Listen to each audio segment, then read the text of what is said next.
Terima kasih Anda masih menyaksikan Kompas Siang. Saudara, digantinya Kepala Otorita IKN Bambang Susantono membuka sejumlah masalah yang selama ini terjadi dalam pembangunan Nusantara. Meski begitu, Presiden dan para menterinya yakin pembangunan IKN tetap sesuai rencana. Pasca Kepala dan Wakil Kepala Otorita Ibu Kota Indonesia Nusantara diganti, Presiden Joko Widodo dan para pejabat ramai-ramai memberi pernyataan tentang pembangunan di Nusantara. Presiden Jokowi meyakinkan masyarakat investasi di IKN tetap berlangsung. Khawatir nanti ada dampak ke investor asing atau ini? Nggak. Ini hanya... Tapi nggak ada masalah ya Pak? Nggak ada masalah. Pak Doni juga dinilai sebagai... Gimana? Pak Doni juga Pak, apakah menjadi... Belum, Pak Doni belum. Cukup ya, teman-teman. Di hadapan Badan Anggaran DPR, Menko Marves Luhut Binsar Panjaitan menyatakan tak ada masalah dalam pembangunan IKN.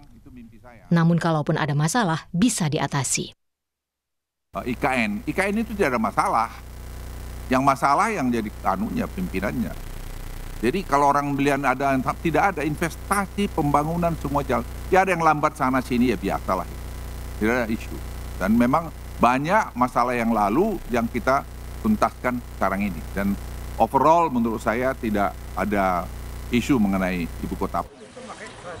Sementara demi menarik aparatur sipil negara atau ASN mau pindah ke Nusantara, Menteri Dalam Negeri Tito Karnavian mengiming-imingi adanya kenaikan jabatan atau promosi bila sukses dalam mengerjakan pekerjaan rumah di IKN. Insentifnya adalah bagi saya nanti inilah test case tempat promosi segala macam. Ya, yang mau ini kan orang-orang petarung berarti kan. Kalau saya waktu jadi Kapolri di daerah-daerah yang berat konflik di Poso, di Papua, itu jadi prioritas bagi saya. Sukses naik. Nah, ini sama ini. Sejumlah persoalan terungkap setelah Kepala Otorita Bambang Susantono dan wakilnya Doni Rahayu mundur.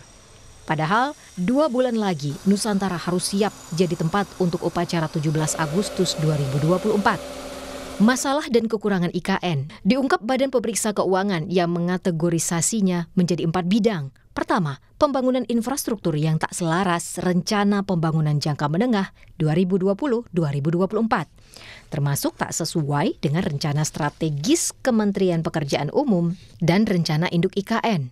Kedua, persiapan pembangunan IKN belum memadai, terutama persiapan lahan yang terkendala mekanisme pelepasan kawasan hutan. Ketiga, pelaksanaan manajemen rantai pasok dan peralatan konstruksi.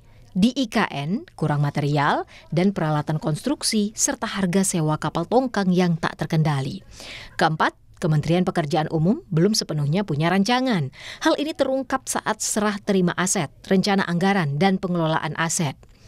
Menteri Pekerjaan Umum Basuki Hadimulyono yang ditunjuk Presiden Jokowi jadi pelaksana tugas Kepala IKN menggantikan Bambang Susantono menjamin masalah di Nusantara bisa diselesaikan. Yang utama adalah pembebasan lahan untuk dibangun konsorsium IKN. Ya, tadi arahan Pak Presiden tentang 2086 hektar lahan itu sebenarnya sudah ada sudah pernah dilakukan sebelumnya di proyek lain dengan PDSK Plus. Tapi itu harus kita laksanakan segera. Arahnya Pak Presiden selesaikan dengan sebaik-baiknya. Kalau bisa diselesaikan dengan tetap di situ pembangunan oke, kalau enggak IKN yang akan ngalah. Jadi warga tidak akan digusur Pak ya? Belum tentu. Tergantung nanti penyelesaiannya. Belum tentu Pak. Kalau PDSK mereka terima, ya sudah tetap kita berikan pada warga. Tapi kalau masih belum bisa, ya kita IKN yang mengalihkan. Pemimpin konsorsium Nusantara Sugianto Kusuma alias Aguan yakin dengan kepemimpinan Basuki. Sekarang ketua PJ-nya Pak Basuki, saya yakin kita bisa maju lebih pesat. Segala urusan bisa cepat, kata Aguan di IKN pada Selasa lalu seperti dikutip detik.com. Warisan Presiden Joko Widodo yang ingin merayakan ulang tahun Indonesia di Ibu Kota Baru diharapkan terwujud. Dengan digantinya Kepala Otorita IKN dengan Menteri Basuki, masalah demi masalah mesti diselesaikan demi pemindahan Ibu Kota Baru dari Jakarta ke Nusantara. Tim Liputan Kompas TV. Saudara, tak cuma penyampaian oleh para pejabat yang yakin bahwa pembangunan ibu kota negara Nusantara bakal terwujud segera. Data-data pun dikeluarkan ke masyarakat tentang perkembangan pembangunan di lapangan. Hingga saat ini pembangunan wilayah IKN diklaim telah mencapai 80%. Pembangunan Istana Presiden telah mencapai 74%, sedangkan perumahan menteri telah mencapai 90%.